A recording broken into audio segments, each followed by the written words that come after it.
Bismillahirrahmanirrahim. Assalamualaikum warahmatullahi wabarakatuh. Alhamdulillahi hamdan tayyiban katsiran mubarakan fihi kama yuhibbu rabbuna wa yardahu. Asyhadu an la ilaha illallah wahdahu la syarika lah wa asyhadu anna Muhammadan abduhu wa rasuluhu salawatullahi wa salamuhu alaihi thumma amma ba'du. Jemaah sekalian rahimani wa iyyakum. Alhamdulillahilladzi bi ni'matihi tatimmus shalihat. Walhamdulillahi awalan wa akhiran walhamdulillahi ala kulli hal wa fi kulli hal.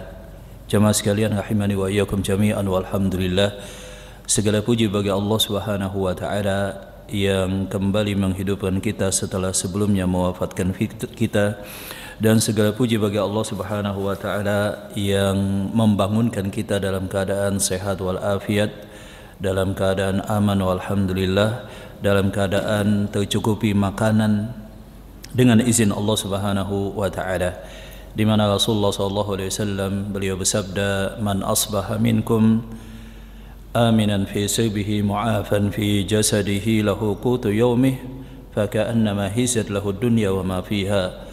Barang siapa di antara kalian yang dibangunkan dalam keadaan aman di rumahnya, kemudian dia sehat badannya dan dia mempunyai makanan untuk hari itu, dia dan keluarganya, faka'annama hizat lahu dunya wa ma fiha, maka sesungguhnya dia bagaikan telah memiliki dunia dan seisinya. Di dalam Islam, rasa aman ini adalah nikmat yang luar biasa. Rasa aman, tenang, terhindar daripada kekhawatiran, ketakutan, kegelisahan, tidak ada ancaman keamanan baik terhadap diri kita, keluarga dan harta. Itu adalah salah satu nikmat yang luar biasa yang berasal daripada Allah Subhanahu wa taala yang wajib kita jaga bersama. Dan ini merupakan nikmat daripada Allah Subhanahu wa taala yang dikaitkan dengan iman. Maka al-amnu itu adalah serapan daripada bahasa Arab. Al-amnu, rasa aman. Dan itu diambil daripada al-iman. Amina ya'manu iman. Dan demikian juga as-salamah, keselamatan, al-islam, yang itu merupakan hasil daripada keislaman seseorang. Maka al-amnu wassalam, keimanan dan keselamatan, itu adalah buah daripada keimanan dan juga keislaman yang betul sesuai daripada Al-Quran dan As-Sunnah. Rasa aman ini adalah nikmat daripada Allah Subhanahu wa taala yang sangat luar biasa sesudah iman. Maka yang berikutnya nikmat Allah Subhanahu wa taala itu adalah al-aman, rasa aman. Baru kemudian yang berikutnya adalah al-afiyah, afiat. Kemudian juga adalah al-ilmu as-sahih wal amal salih, bisa mendapatkan ilmu yang sahih dan bisa beramal saleh. Dan harta adalah derajat nikmat daripada Allah Subhanahu wa taala sesudahnya, dan itu termasuk yang paling rendah sesudah hidayah iman dan Islam. Kemudian rasa aman, afiyah, bisa mendapatkan rezeki ilmu yang bermanfaat dan amal saleh, taufik. Maka yang berikutnya baru harta. Dan rasa aman ini bisa tercerabut atau bisa hilang atau terganggu stabilitasnya, jemaah rahmat Allah Subhanahu wa taala, ketika kaum muslimin mereka tidak mengamalkan apa yang menjadi konsekuensi iman dan Islam. Nah, maka akan timbullah apa yang disebut dengan fitnah atau kekacauan, instabilitas keamanan. Ini disebut sebagai fitnah di dalam Islam. Dan Islam juga memberikan solusi-solusi. Bagaimana sih ketika keamanan itu terganggu? Bagaimana ketika ketakutan itu ada di hati manusia terhadap keselamatan dirinya, jiwanya, hartanya, keluarganya? Contohnya misalkan Rasulullah SAW memberikan wasiat. Ketika Uqbah bin Amir bertanya kepada Rasulullah SAW, "Ya Rasulullah, bagaimana supaya kami selamat daripada kekacauan?" Maka kata Rasulullah SAW, "Amlik alaika lisanak." Jaga lisan. Jaga lisan. wal yas'aka baituka, dan lazimi untuk tinggal di rumah. Lazimi untuk tinggal di rumah. Wabki ali khati'atik, dan perbanyak taubat, istighfar, dan menangis atas dosa dan kesalahan. Atas dosa dan kesalahan. Jadi ketika terjadi kekacauan, entah itu dengan berbagai macam latar belakang, salah satunya mungkin saja adalah demonstrasi yang itu memang adalah anak kandung daripada demokrasi yang tidak sesuai dengan Islam, memang demikian, dan merupakan pil pahit bagi kaum muslimin. Maka kalau terjadi fitnah dengan latar belakang apapun, maka kata Rasulullah SAW, jaga lisan. Kemudian apa yang kita lakukan? Kita banyak tinggal di rumah. Kemudian banyak taubat dan istighfar kepada Allah Subhanahu wa taala. Jadi kita berdoa kepada Allah Subhanahu wa taala, semoga saja apa yang saat ini menjadi kerisauan kebanyakan kita ini bisa selesai, bisa tenang kembali, dan bisa kembali stabil, sehingga kita bisa beribadah kepada Allah, menuntut ilmu, mencari rezeki yang halal, dan itu adalah salah satu nikmat daripada Allah Subhanahu wa taala yang luar biasa. Nah, kita kembali jemaah rahmat Allah Subhanahu wa taala pada kajian kita, yaitu bahasan tentang fikih muamalah, pembacaan kitab Bulughul Maram yang ditulis oleh Al-Imam Ibnu Hajar Al-Asqalani rahimahullahu taala. Wa anhu, dan daripada Abu Hurairah radhiyallahu taala anhu, hadis yang berikutnya pada hadis yang 764 pada bagian jual beli, daripada Abu Hurairah radhiyallahu taala anhu, anna Rasulullah sallallahu alaihi wasallam qala, bahwa Rasulullah sallallahu alaihi wasallam beliau bersabda, man ishtara ta'aman fala yabi' fala yabi'hu hatta yaqtalahu, barang siapa yang dia membeli makanan, maka tidak boleh bagi dia untuk menjualnya kembali sampai dia yaqtalahu, sampai dia menakarnya dan memindahnya ke wadah dia. Ini adalah hadis yang ditegaskan oleh Rasulullah SAW tentang ketentuan ketika seseorang membeli satu kebutuhan, contohnya misalkan makanan, tetapi dengan tujuan untuk menjualnya kembali. Al-hadithu dalilun ala annahu la yajuzu bai'ut ta'ami bil kailil awwali.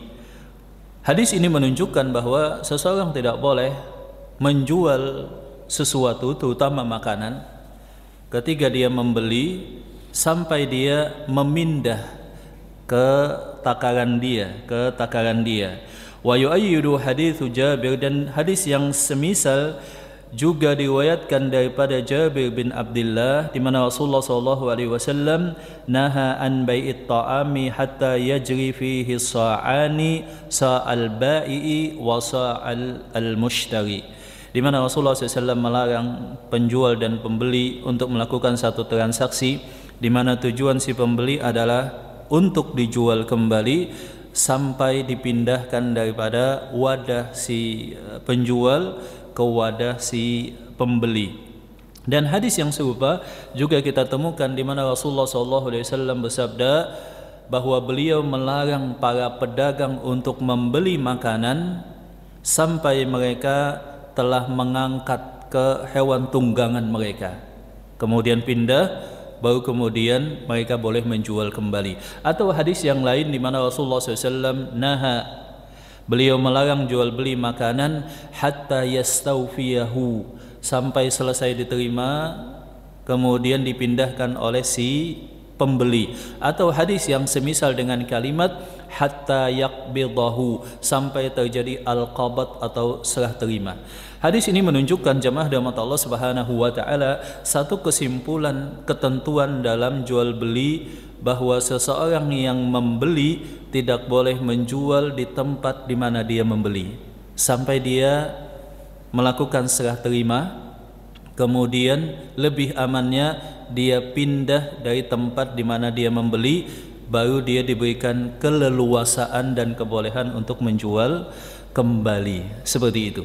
Dan tentu saja konteks ini kalau kita lihat ini kan lekat dengan konteks zaman dulu, di mana yang dimaksud dengan majlis itu adalah majlis offline. Tidak boleh misalkan seseorang membeli sesuatu di tempat itu dia jual kembali sampai adanya serah terima dan berpisah. Setelah berpisah baru boleh dijual kembali. Kalau konteks saat ini tentu saja ada yang dinamakan offline, ada juga yang disebut dengan online. Maka ketika putus daripada online tersebutlah yang dimaksud dengan definisi berpisah tadi. Hikmahnya kata para ulama adalah supaya tidak terjadi peluang cekcok dan salah paham. Misalkan seorang pedagang beras beli beras 1 ton di gudang pihak pertama atau si penjual. Nah, ketika dia beli 1 ton, kemudian dia sebagai pihak kedua pembeli yang ingin menjual kembali, datang pihak ketiga ingin membeli. Ternyata dia dapatkan sudah keduluan. Katakanlah 1 ton, misalkan contoh kasus saja 10 juta misalkan. Nah, sudah dibeli oleh pihak kedua, datang pihak ketiga, ternyata sudah keduluan. Kemudian pihak kedua bilang, saya jual kepada Anda 12 juta. Kalau mau silahkan. Kalau enggak, ini saya bawa ke pasar dan saya kemas. Saya kemas, kemudian saya lepas ke pasaran. Mungkin saja si pihak ketiga, oke, kalau begitu saya beli 12 juta. Nah, ketika terjadi masih di gudang pihak pertama dan belum juga terjadi serah terima secara fisik dan juga belum ada penegasan telah berpisah. Sebab kemarin telah berlalu hadis tentang apa yang disebut dengan khiyar majlis. Khiyar majlis itu adalah hak untuk membatalkan transaksi ketika masih di tempat. Jadi ketika masih di tempat transaksi, kedua belah pihak, baik si penjual atau si pembeli, sama-sama mempunyai hak untuk bisa membatalkan transaksi. Dan itu adalah hak yang melekat, tidak bisa ditolak oleh salah satu pihak, dan itu tanpa klausul yang harus diucapkan, otomatis melekat. Jadi untuk menghindari hal yang demikian cekcok dan juga supaya tidak ada pembatalan dari salah satu pihak, maka dalam Islam tadi proteksinya adalah serah terima, pisah, baru boleh dijual kembali. Nah, ini kemudian menimbulkan pertanyaan tentang hukum saat ini, apa yang disebut dengan dropship, di mana sebagian orang mungkin karena alasan simplikasi, alasan penghematan juga, dia beli satu barang, kemudian pihak pertama atau si penjual atau yang memproduksi itu dipesan supaya langsung mengirimnya tidak ke alamat pihak kedua, tetapi langsung kemana jemaah biasanya? Ke pembeli. Ya, semacam seperti itu, langsung cross-link seperti itu. Menghemat, tidak butuh gudang, tidak butuh juga ongkir 2 kali. Apakah yang demikian dibolehkan? Berdasarkan hadis ini, maka tidak boleh. Maka diharamkan. Kenapa? Belum ada serah terima fisik. Kalau dalam hadis ini. Yang kedua apa? Yang kedua adalah belum berpisah. Kalau dalam hadis ini. Nah, kemudian para ulama mengulasnya lebih dalam. Ada sebagian para ulama yang menyatakan bahwa ini berlaku untuk semua hal. Hadis tadi walaupun kalimatnya untuk pada objek makanan, objek transaksi makanan, tetapi sebagian para ulama berdasarkan hadis Abdullah bin Abbas bahwa aku tidaklah memandang kecuali sama semuanya seperti demikian ketentuannya. Maka banyak para ulama yang memandang bahwa ini umum pada semua objek yang ditransaksikan, tidak boleh dijual kembali sampai serah terima kemudian berpisah seperti itu.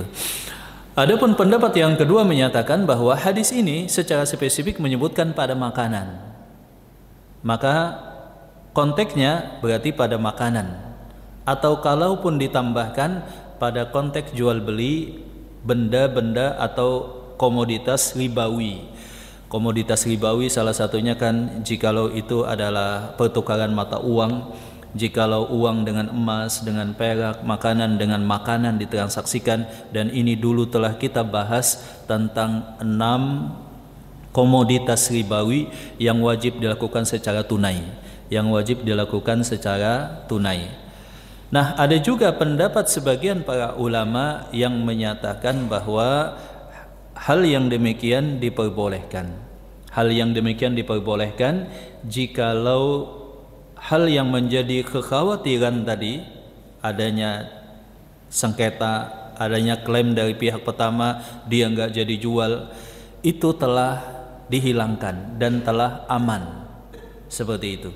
Terutama dipegang oleh Al-Imam Malik bahwa yang demikian, dan dalam konteks saat ini dropship itu dibolehkan jikalau si penjual telah yakin bahwa dia bisa menunaikan amanah, menyampaikan barang tersebut sesuai dengan pesanan, sesuai dengan spesifikasi detail dan teknisnya sampai ke si pembeli atau pihak ketiga.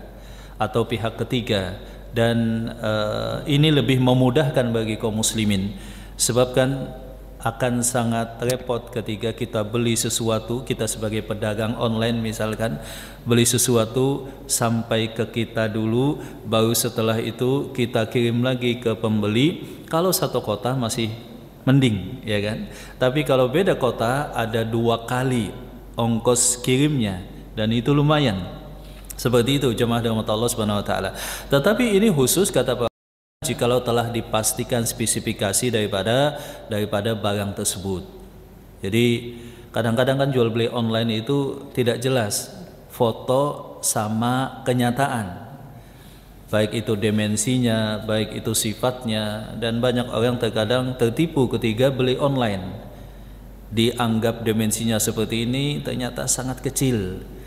Jumlahnya sekian, ternyata nggak sesuai. Ukurannya seperti ini, kualitasnya seperti ini, sifatnya seperti ini, ternyata nggak sesuai. Maka dibolehkan bagi mereka yang betul-betul memang telah terbiasa jualan pada produk tersebut. Bukan orang yang baru terjun di bidang itu. Dia tahu, oh barang yang dia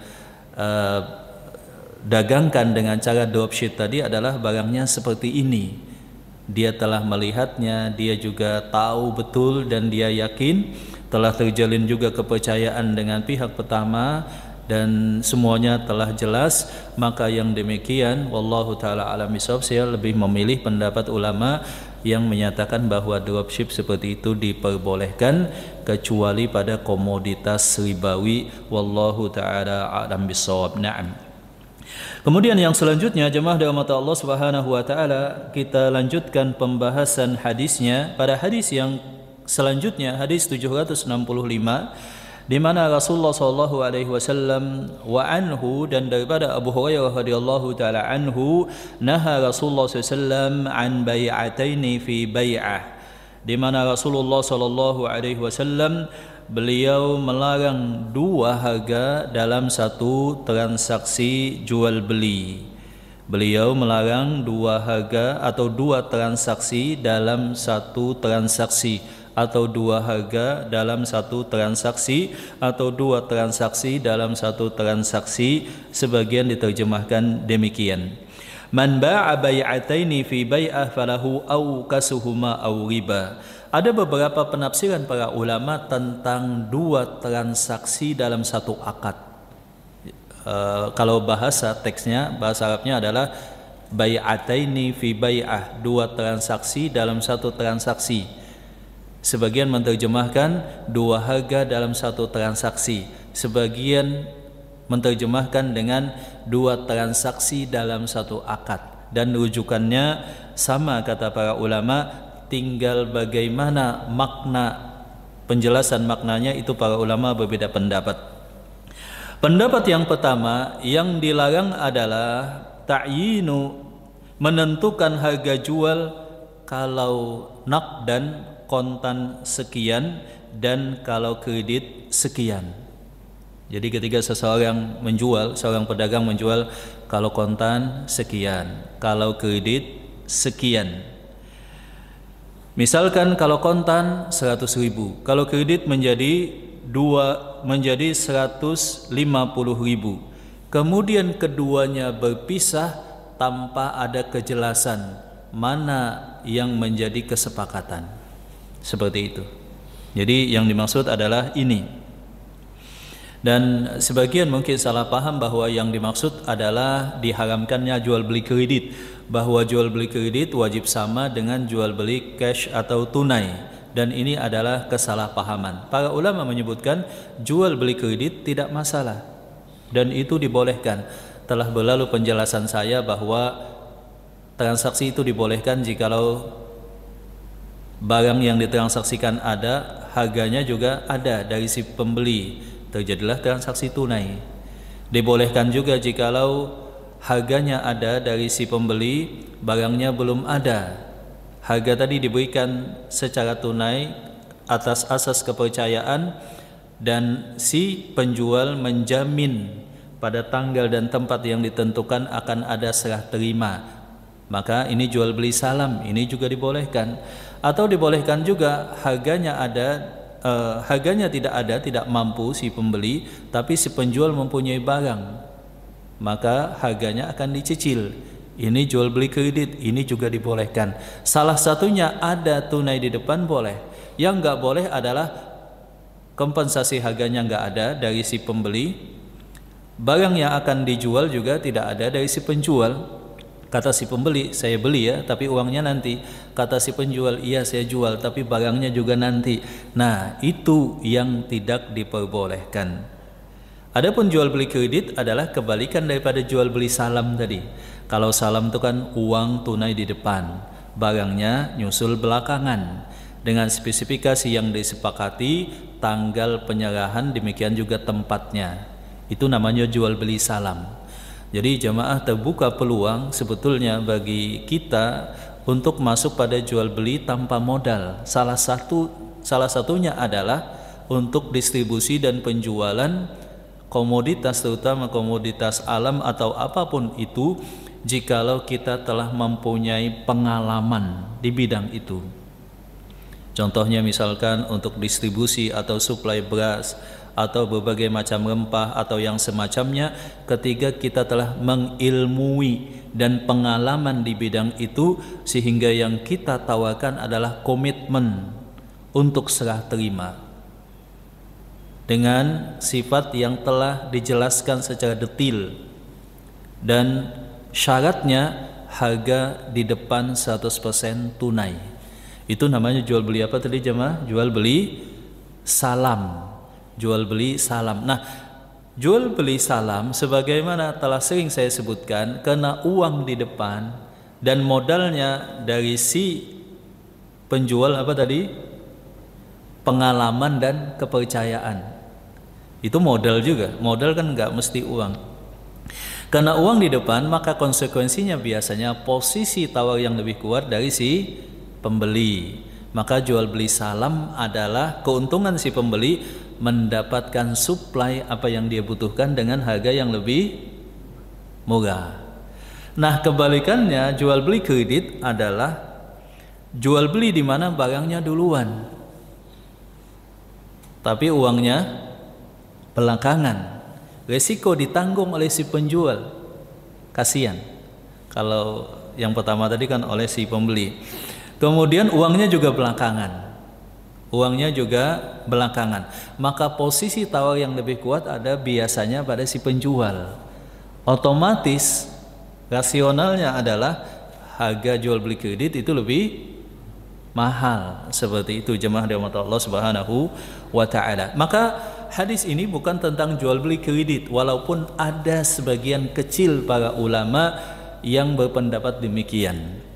Contohnya misalkan Syekh Al-Albani setahu saya, kemudian kalau di itu juga yang dijelaskan oleh sebagian kecil para ulama, tetapi mayoritas para ulama menyatakan ini bukan tentang jual beli kredit, bukan tentang kalau handphone kalau tunai 1 juta, kalau 1 tahun menjadi 1.200.000, bukan itu.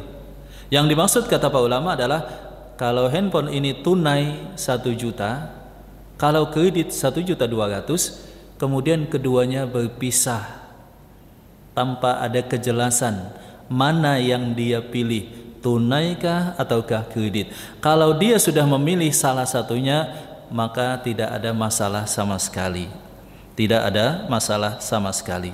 Jangankan berbeda harga ketiga kredit, tunai dengan tunai pada pihak yang berbeda, kadang-kadang saja terjadi perbedaan harga. Wallahu ta'ala alam bisawab. Jadi yang dimaksud yang pertama, kata para ulama, adalah pilihan jual beli kredit tunai atau kredit pisah tanpa ada yang disepakati yang mana, Adapun yang kedua adalah, maksudnya kata para ulama, ada sebagian para ulama mengulas bahwa maksudnya bukan demikian. Maksud hadis jangan menjual 2 transaksi dalam satu akad, atau 2 harga dalam satu transaksi, atau 2 transaksi dalam satu transaksi. Maksudnya adalah pihak penjual menjual satu barang dengan harga tertentu dengan syarat pembeli menjual barang yang lain kepada dia. Jadi jual beli dengan jual beli dalam satu akad. Saya jual rumah saya kepada Anda sekian, tapi Anda juga jual mobil Anda kepada saya sekian. Jadi memasukkan jual beli yang kedua pada jual beli yang pertama. Maka yang demikian ini menjadi diharamkan, terutama dijelaskan oleh Al-Imam Asy-Syafi'i. Kata Imam Syafi'i, adapun menjual 2 transaksi dalam satu akad adalah si penjual menyatakan saya jual barang saya kepada Anda sekian, tapi syaratnya Anda jual barang Anda juga kepada saya sekian. Maka yang demikian ini tidak diperbolehkan. Wallahu ta'ala a'lam bisawab. Tidak bolehnya kena 2 hal. Yang pertama, seseorang yang membeli barang tidak harus menjual barang tertentu kepada si penjual tersebut.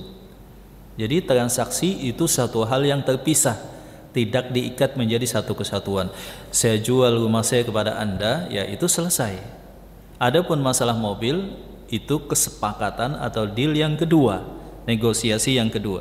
Adapun hikmah yang kedua, yang ditetapkan harganya hanyalah kalau terjadi saling jual dan saling beli antar kedua belah pihak. Ya. Adapun kalau si B hanya ingin membeli rumah si A tanpa harus menjual mobilnya ke si A, maka yang demikian tidak ada kejelasan harga, Ini pendapat yang kedua, ulasan para ulama terhadap tadi. Adapun yang ketiga, para ulama sebagiannya menyebutkan bahwa yang dimaksud dengan 2 harga pada satu transaksi adalah jual beli ainah. Dan ini pendapat kebanyakan para ulama. Jual beli ainah adalah seseorang butuh uang. Kemudian dia membeli satu barang secara kredit. Katakanlah dia datang ke showroom mobil, telah terjadi kesepakatan dan saling percaya, saya beli mobil Anda ya, kredit selama 2 tahun dengan harga 200 juta. Maka dilakukan serah terima. Setelah serah terima sebagai formalitas, si pembeli pihak kedua menyatakan, ini saya jual lagi kepada Anda 170 juta. Jadi habis dibeli langsung diapakan? Dijual kembali. Dijualnya kepada pihak yang mana, Pak? Pihak pertama, si penjual pertama. Awalnya, saya ulangi, dia beli mobil 200 juta kredit, katakanlah 2 tahun.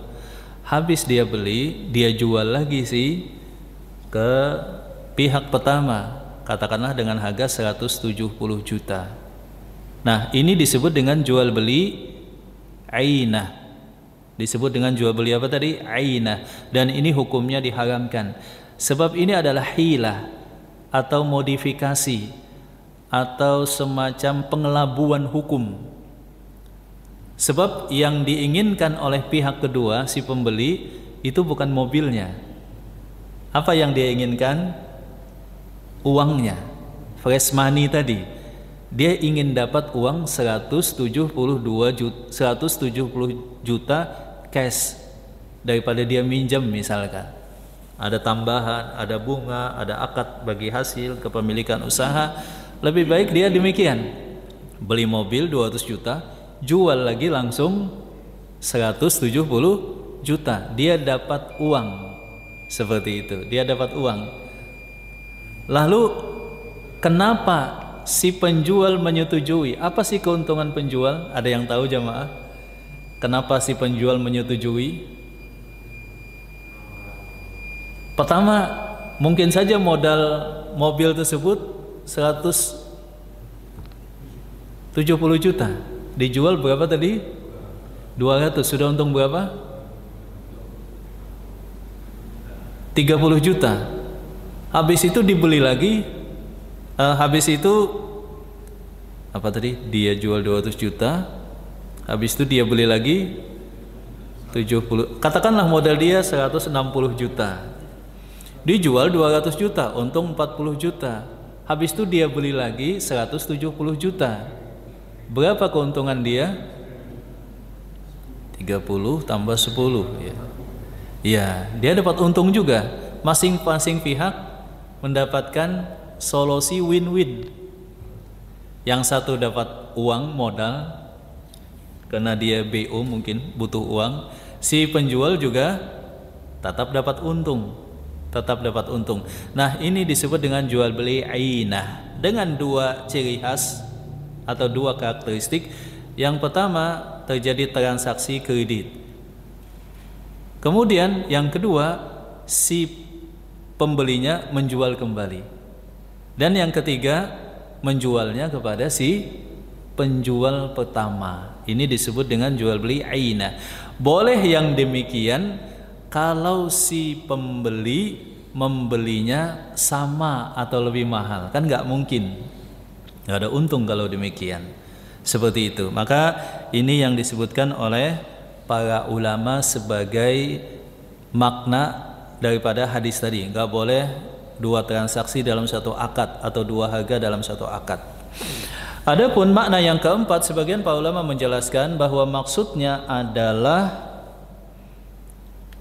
jual beli dengan hutang. Maksudnya disyaratkan di dalamnya juga ada akad hutang.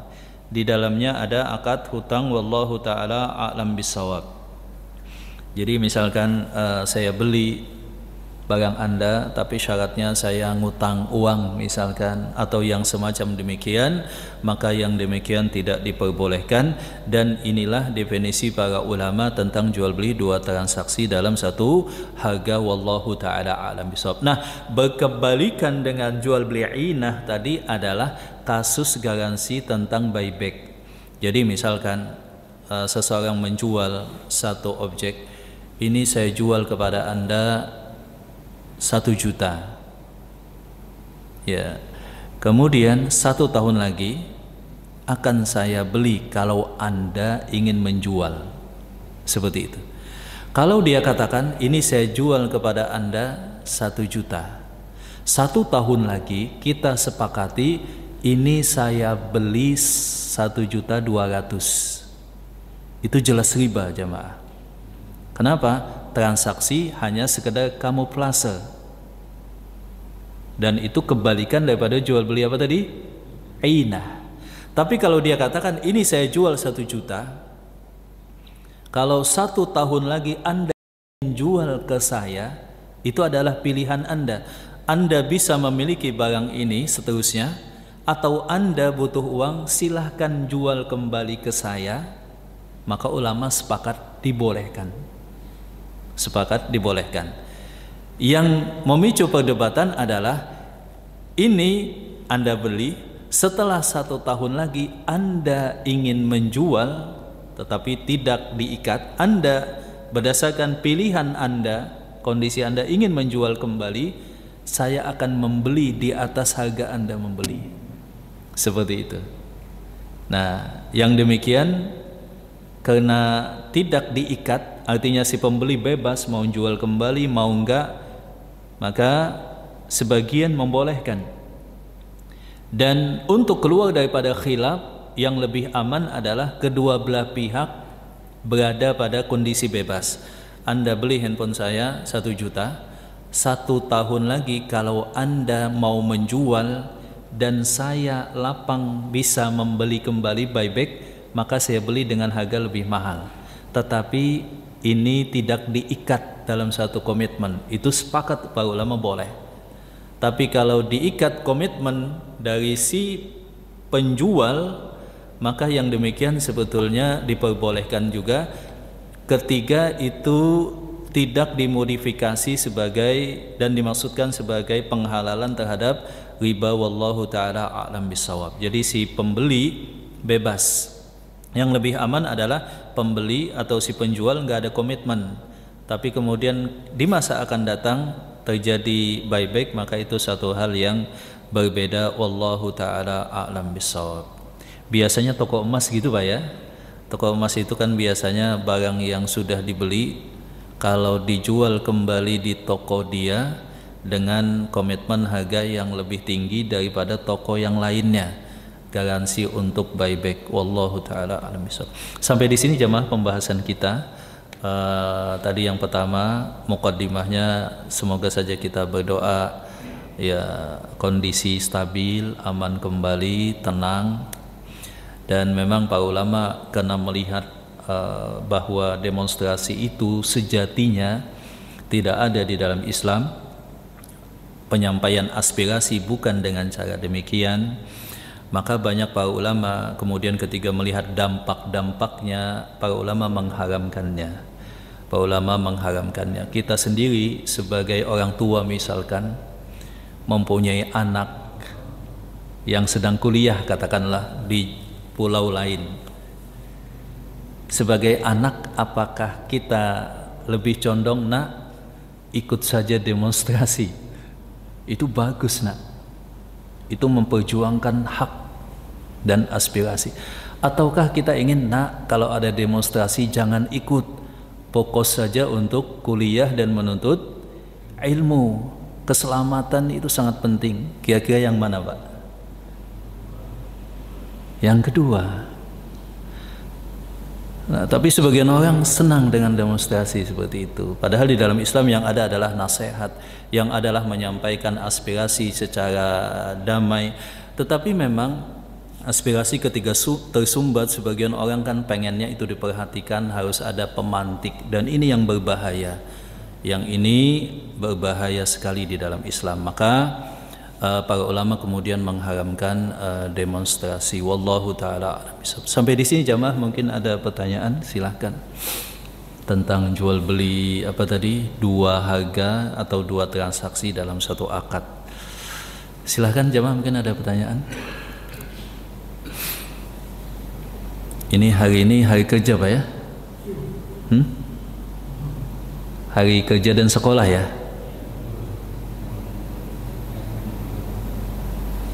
Hari kerja atau hari libur Pak?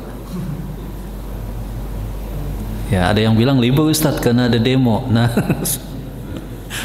itu sudah, kalau istilah Balikpapan, nah itu sudah kerusakan demonstrasi.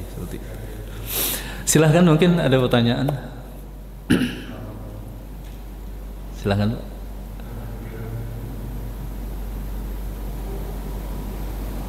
Sambil nunggu waktu sholat ini Pak, maksudnya waktu sholat duha atau waktu salat syuruk. Silahkan, mungkin ada pertanyaan. Sebab pertanyaan itu dan diskusi itu kan setengah daripada ilmu. Setengah daripada ilmu. Kalau kita belum paham atau ada kasus yang kita alami, ya kita bisa diskusikan.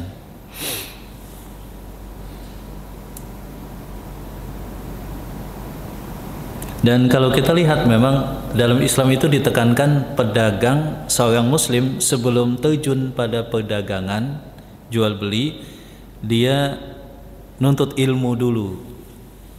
Nuntut ilmu dulu. Jadi di zaman dulu pasar itu kalau ada pedagang yang mau buka lapak di pasar tersebut, ditanya dulu, tentang hukum-hukum. Dia sudah paham hukum jual beli atau belum. Zaman dulu tidak halal seseorang berdagang di satu pasar kecuali dia telah, istilah kita, khatam, telah selesai menuntut ilmu dalam bab muamalah ini, sehingga dia tahu hukumnya. Taib, silahkan, mungkin ada pertanyaan jemaah.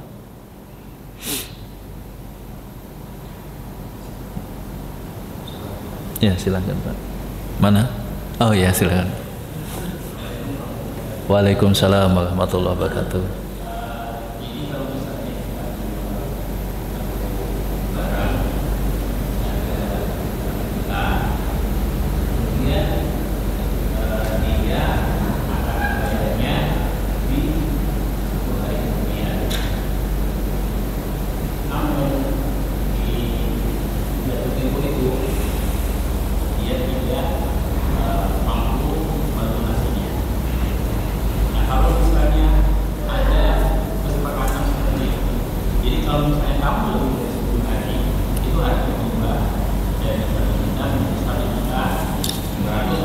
Iya. Iya, jemaah rahmat Allah Subhanahu wa taala, di dalam Islam dibolehkan jual beli cash dengan tunai, dengan kredit, maksudnya dibedakan harga. Kalau tunai sekian, kalau kredit sekian, dan perbedaan harga tadi salah satunya adalah kompensasi atas yang pertama, terlambatnya pedagang memegang dan menikmati harga. Yang kedua, risiko adanya kegagalan atau wan prestasi dari si pembeli. Kalau dalam konvensional kan jelas, kalau terlambat denda gitu Pak ya, bunga. Dalam Islam nggak ada yang demikian Pak. Dalam Islam nggak ada yang demikian. Kebetulan misalkan saya transaksi tanah atau rumah, misalkan demikian. Kalau tunai mungkin tidak terjangkau bagi sebagian orang. Nah, maka solusinya adalah jual beli kredit. Ketika terlambat, tidak punya pilihan dan memang tidak boleh untuk menaikkan harga atau menetapkan denda. Begitu juga pada semua transaksi yang lain yang mungkin bapak-bapak juga terjun di dalamnya dengan komoditas yang berbeda. Jadi nggak ada demikian memang. Kecuali pendapat sebagian para ulama, diantaranya adalah Imam Asy-Syafi'i, itu dimaksudkan sebagai ta'wid, sebagai kompensasi. Jadi ketika si penjual menjual satu barang dengan kredit, kemudian terjadi keterlambatan atau kemacetan dalam cicilan tadi, maka sebagian para ulama membolehkan adanya denda untuk menutupi kerugian saja, untuk menutupi kerugian yang itu secara fakta memang dialami oleh si penjual. Katakanlah misalkan seorang penjual menjual rumahnya dengan cara kredit, kemudian macetnya sampai sekian bulan lama, 6 bulan ke sekian, dan gak ada kejelasan. Kemudian dia ingin membatalkan, katakanlah oleh si pembeli ditolak, sehingga berujung pada hukum. Si penjual terpaksa mengadukan ke hakim, kemudian menyewa pengacara, jelas nominal kerugian dia. Nah, kerugian tadi dibebankan kepada siapa? Si pembeli. Itu kalau fakta. Bisa juga sesuatu yang telah diprediksi, waduh, seharusnya uang saya sudah bisa diputar, tapi karena jual beli kredit macet, saya kemudian oleh pihak lain mengalami konsekuensi yang sangat pahit, kerugian saya nominal sekian. Itu dibolehkan oleh sebagian para ulama jikalau terjadi secara fakta, bukan dibuat-buat. Sebagian para ulama menyatakan sama sekali tidak boleh, kecuali solusinya adalah iqalah. Iqalah itu adalah salah satunya, bentuknya adalah ketika awal transaksi si pembeli mensyaratkan kepada si penjual bahwa kalau macet sekian bulan, si penjual sepakat bersama si pembeli bahwa jual beli dibatalkan, uang yang telah masuk dikembalikan dan barang kembali diambil oleh si penjual setelah memperhitungkan kemungkinan kerugiannya berapa persen. Jadi kalau itu tertulis dalam klausul maka boleh lewat skema iqalah, Tapi kalau denda memang nggak boleh denda seperti itu, atau harganya diubah itu juga tidak boleh. Yang boleh solusinya kan jual sama-sama atau pembatalan pengembalian, barang kembali diambil. Dan memang itu butuh trust, kedua belah pihak sudah saling percaya dan ada sudah studi kelayakan, kemampuan dari si pembeli. Wallahu taala alam bisawab. Nah, sampai di sini semoga bermanfaat.